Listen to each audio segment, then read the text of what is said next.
Match Maker Monday. We are back for another episode, and today it's going to be a special one because our boy Shabazz gotten the win yesterday.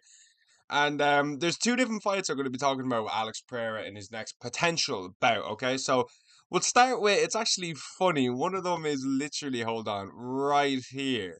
One of them is right here. Tom Aspinall versus Alex Pereira is being talked about in the MMA world at the moment. Um, if we look at the light heavyweight division, obviously Carlos Ulberg should be next. You know, there's the trilogy with Yuri that's kind of like looming around, but I don't think anybody wants to see that. Ulberg is a fresh matchup. It's not like though. It's not like I absolutely have to see the Ulberg fight. Do you know what I mean? It's not like that's a necessary thing for me to be like, right, if Pereira can get through him, then he's the absolute GOAT of light heavyweight or just the GOAT in general. It's not the case at all. I feel like Ulberg's just the number one contender. And I feel like Yuri needs to fight Ankalaev. I don't see anybody calling for that matchup. I'm the only one that seems to think that's a fun matchup. I'm the only one that seems to think that's a good matchup. And for the UFC now, you have one of the biggest fights ever in Tom Aspinall versus Alex Pereira. The way Pereira put out Ankalaev was absolutely incredible. Okay, it's going to be very interesting to see what the Tom versus Gam fight is like because I feel like that is like the stepping stone for what's going to happen between, you know, Pereira versus Aspinall. I feel like Tom versus Gan is going to show us. If Gan's landing on Tom, you know, let's say let's say, you know, Gan's got a good jab. Let's say that lands and Gan's got good kicks. Let's say they land. They're indicators because Alex Pereira would knock out Cyril Gan. As it stands right now, I would pick Pereira to knock out Gan bad. And Cyril Gan's an elite striker. If Tom was in there and just flat, no, it's hard to not pick Tom. It's hard to say that Pereira is going to beat him. Now, I feel like the way Pereira started the fight by going straight at Ankalaev and just saying, right, I'm going to take this motherfucker out. I feel like if he approaches that to the Tom fight, I think he's going to have success. And I think he actually could knock out Tom with that mentality because if you watch Tom Aspinall fights, that brother gets hit. That brother gets hit. And I'm a big Tom Aspinall fan. I don't like saying that. I don't enjoy saying that. It doesn't give me any great pleasure to say that. But Tom's chin is wide up in the fucking air. And Tom's been hit before. But you cannot let Pereira hit you like that. You know, he couldn't let Sergey Pavlovich hit him like that, and look what he did. You know, Curtis Blades as well. He just chins everyone in the first round like he's absolutely insane. But is Cyril Gane the same level of striking as Alex Pereira? And I think after Saturday night, I can confidently sit here and say, no, he's not. He's just not. He's just not, bro. I do not see Cyril Gane being able to keep up with Pereira on the feet. It just he looked so good in the first in the fight on Saturday. You know, in the first few seconds, he just ran towards Ankalaev and it was a completely different energy. That fight doesn't go past a minute. Tom versus Pereira, in my opinion, that is a generational fight, and it's up to Tom now to get the job done against Gane in a really impressive fashion and to knock out, you know, in a way that John Jones couldn't have done. I feel like the MMA world's kind of ignoring John Jones as regards obviously John Jones' brother passed away, so you know, condolences to him and his family. May I think his name was Arthur, rest in peace. I don't think the I think the MMA world is kind of just, you know, moved on from John Jones as regards he's retired now. We're talking about, you know, we're talking about Pereira versus Aspinall. We're not talking about John Jones anymore. I know Pereira was going to call him out. I don't know why. Why would you call out someone that's retired? That's not good. I don't like that. Why don't you call out the winner versus Gan versus Aspinall? Like, hey Tom, hey Cyril, whoever next. Why don't you do that? Why are you calling out the guy? Why are you calling out the guy that refused to fight Tom? I don't get that from Pereira. That's kind of poor. He said he was going to up until he heard the news about Jones's brother passing. So you know, nice little condolence there. You know, the whole light heavyweight division, it seems Pereira's just kind of cleaned it out now. There's Ulberg's like a good fight, but I'm not I'm not eager to see that. Like if I don't ever see that, I don't think it's going to be a case of holy shit, we never saw Carlos Ulberg beat Alex Pereira or fight him. But if he had walked away now, I would have said Ankalaev would have been better. And Ankalaev barely beat him in the first fight. That was a close fight. I thought Pereira could have just done so much more. I'm not going to sit here and say I think Ankalaev was overrated or anything like that.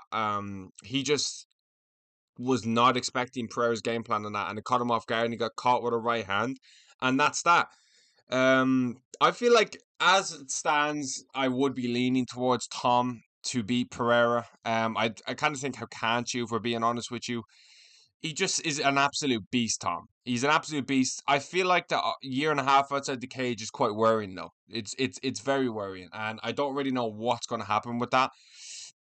Cyril could go in there and just dance on him on the feet. Imagine he stuffs the takedown and Tom just can't find the range or anything like that. That would just be a complete fucking nightmare for UFC fans. And then if Gan's landing and Gan, let's say Tom barely finished out, but Cyril was winning the fight, then you kind of have to pick Pereira. I would be picking Pereira at that point. But Tom is such a bigger man, such a bigger man. Like not even just height wise, but just like physically, he's fucking huge. And Pereira's takedown defense has improved so much over the years, to where I'm like, okay, he might be able to do, a little bit with Ankalaev here on the feet, and be able to stuff takedowns. But I think Tom is so much bigger that where I'm just like, fuck. I just think Tom would win that fight. And as regards the Yolberg fight, I'd be picking Pereira to win that fight. I feel like anybody at light heavyweight now, Yuri's there, but like really want to see a Yuri trilogy when Pereira's 2-0 against KOs. It's not the same as the Volk versus Holloway situation, where a lot of people thought Max won the second. Max went on this crazy run and just kind of beat everyone. There was no one else. We have a number one contender at lightweight. Yes, Yuri's got some great wins. You know what I mean? He beat Jamal Hill back in January, and now he fought Khalil Rountree. But Khalil Rountree looked shit in first, or Yuri looked kind of shit in the first two rounds. Rountree had his number. He was doing everything I said he would do. He just gassed out, and then Yuri, the third round was one of the greatest rounds of all time. And then Yuri just kind of like unleashed his inner samurai, and then he just kind of took over from there. But as regards to the light heavyweight division, Oberg should be next. Ankalaev should fight Yuri. And speaking of Ankalaev versus Yuri, that's going to be the second fight on this Matchmaker Monday. I feel like Yuri versus Ank is kind of like the fight to make. I don't know. I don't see anybody calling for this fight. It really confuses me. Like I said, Carlos Ulberg will be next. Regardless of what way you look at it. Unless Carlos Ulberg fights Ankalaev, unless Carlos Ulberg fights Yuri Pasca. But I feel like the way Ankalaev's career has kind of gone, and the UFC just don't like that, brother. They're gonna make him wait. They're gonna make him wait. Like they're gonna be in no rush. There was never a talk about even like an immediate rematch.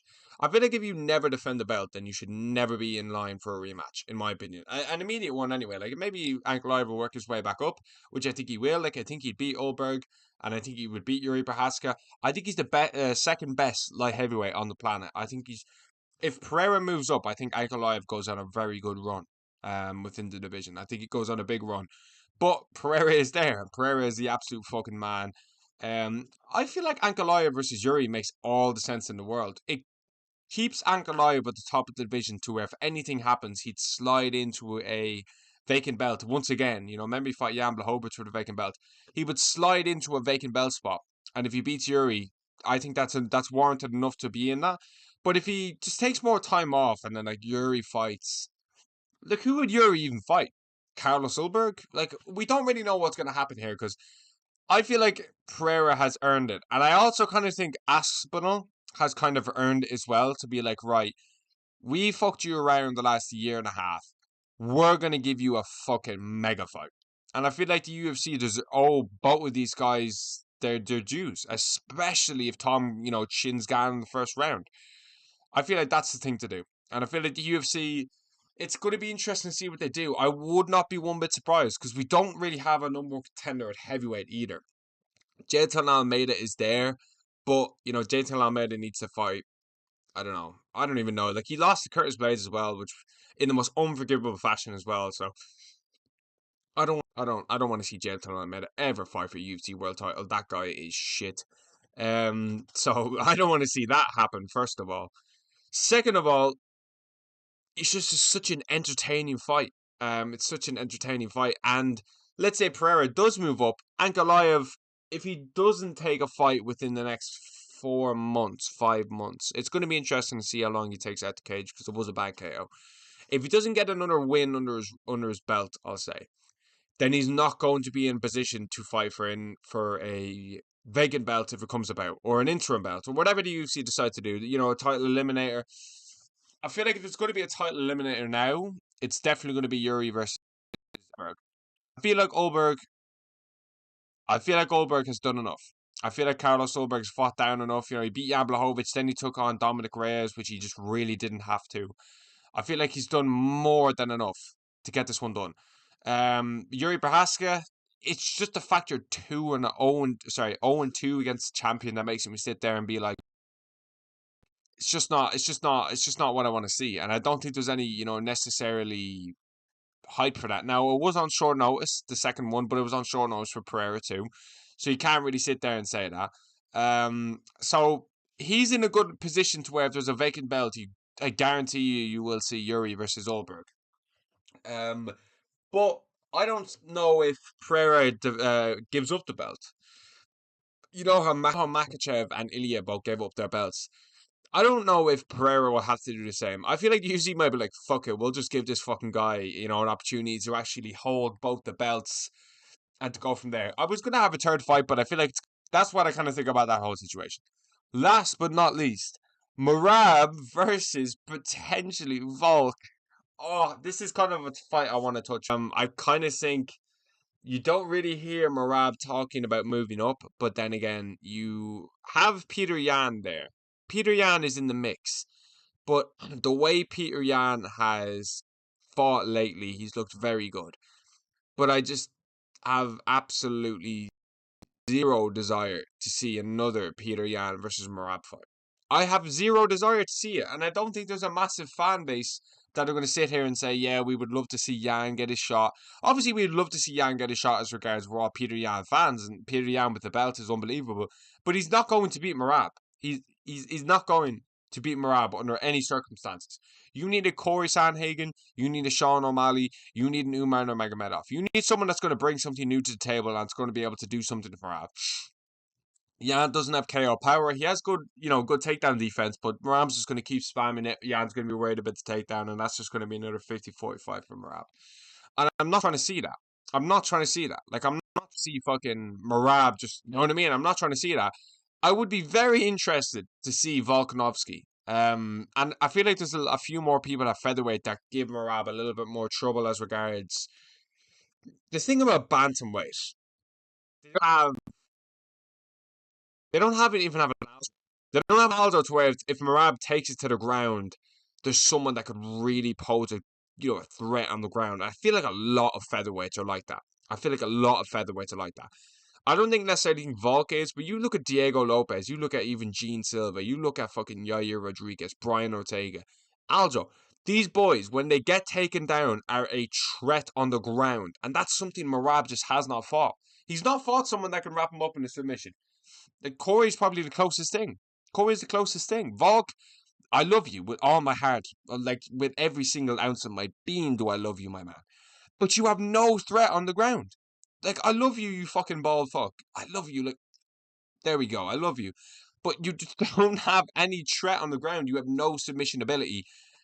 I just love Volk. But the featherweights are completely different. And let's say Merab gets through Yan again, which he will. Pantoja's talking about moving up. Pantoja's had the belt a little bit longer than Merab. He had like a year. With Merab, I just kind of feel like you're moving up.